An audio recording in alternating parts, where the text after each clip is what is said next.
If we could just pick up this line of bloodlines, which the Sumerian tablets talk about, which you talk about, the interbreeding of humanity, and how the accounts explain that these crossbreeds were put into the positions of royal ruling power, almost as like demigods, middlemen between the gods, the Chitahuli, the reptiles, and the people.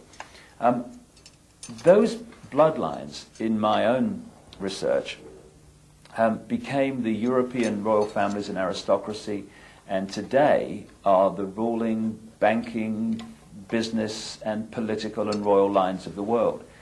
And the genealogy supports this increasingly. Is there a tradition also that the royal lines of Africa go back to the same source? Please, you don't have to believe me. Go to Rwanda and there talk to the people there. They will tell you that the founding ancestors of their dynasties, the first kings who came from the sky, and they were called Imanugela, the ascending ones. Say, many African tribes believe that when the gods came down from the sky, they found human beings very, very stupid. And the human beings could not come before the gods in order to be taught. So what the gods did, and this is a story that you also find amongst the Dogoni people in West Africa, because the human beings were afraid of approaching these reptile gods.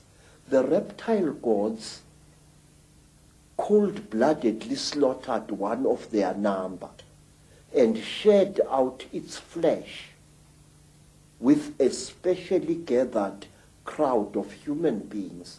And these human beings then became the ancestors of our first great kings.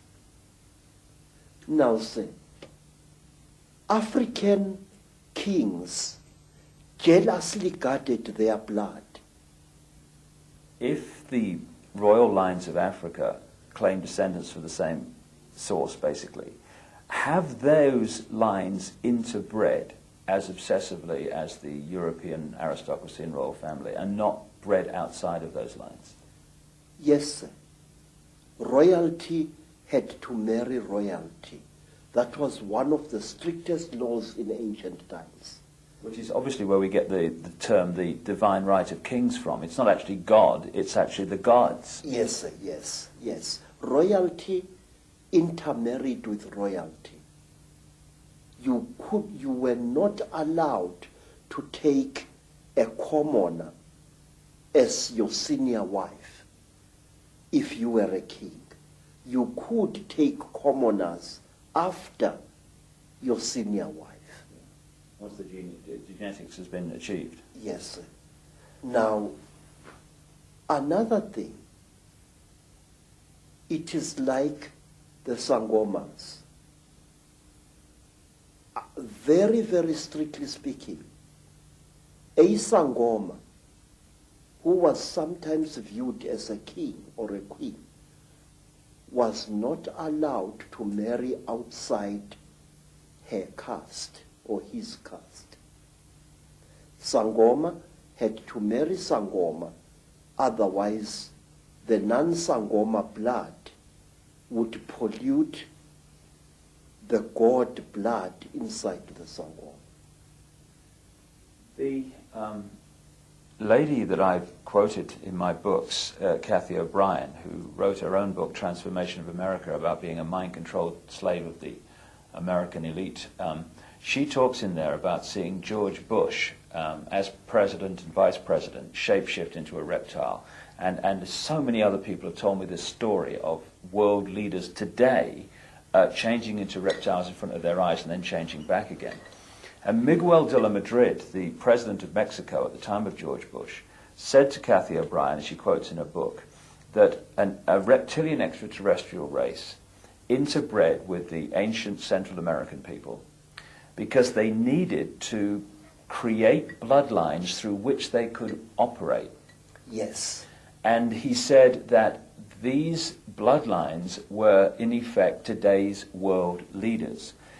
Does it fit with your knowledge, Credo, that the royal lines of the Chitahuli reptilian human interbreeding that become the demigods and the royal families, etc., that they have gone on in Africa, as well as the rest of the world, to become the ruling lines and the ruling people of these countries? Yes, many of them have. In fact, some of Africa's most terrible warmongers, men who have drenched large areas of Africa in unnecessary blood and suffering, are directly descended from some of our greatest emperors of 600, 500, or even 1,000 years ago. Just as the American presidents are. Say, I would like to tell you about a man called Jonas Savimbi. Jonas Savimbi is a descendant of some of the greatest Angola kings. In fact, the entire land called Angola was a breeding place of kingship in Africa. The word Ngola means a king, and Angola means land of many kings. I must say, the way that the evidence that I'm uncovering is going, and it's going there very fast, and it syncs so much with what you're saying, is that a race from the stars, a reptilian race, interbred with humanity. They created crossbreed bloodlines, which became the middlemen, the demigods, the royal kings and lines and ruling power in the ancient world. And through interbreeding has become the presidents, the ruling people at the top of the power structures of banking, of politics, of the military, of all areas of our lives, of business, all of it. Is that the way that you have seen it yourself? Yes, sir. You know, Mr. Icke, I wish for one moment I could contradict you. But for the last 40 years, I have observed an extremely disconcerting phenomenon in South Africa and in other parts of Africa as well. And this is the phenomenon. You find a rising black leader, a real leader amongst men, a ferocious activist for the rights of his people. This man starts something, whether it's a revolution or whatever, he starts it. And you look at his ancestry, because in Africa we look very closely at a man's ancestry. And you find that this man is nothing. Although he is doing such great deeds, he is actually a descendant of very peasant people. Ow.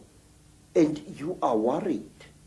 And all of a sudden, this black man will come to a sudden violent end, and a person who is totally new will take his place.